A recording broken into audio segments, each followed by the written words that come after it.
Yo, what's up, idol? So, yan, magandang hapon po sa inyo ha. So, it's already 2 p.m. na. Sobrang init pa rin mga idol. So, ayan, tignan nyo po dito sa National Highway, dito sa Agulaw yun. So, ayan, tirik-tirik yung araw mga idol. Sobrang init. Ayan, o. Ayan.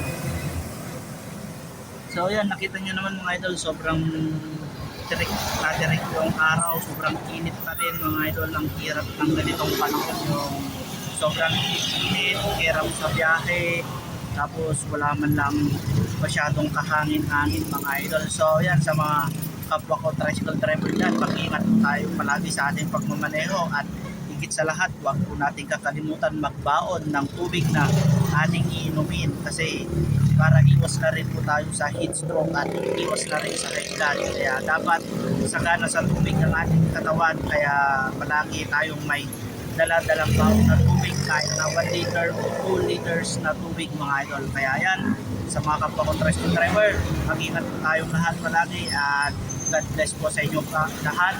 Ride safe. Please like, share, follow. Bye.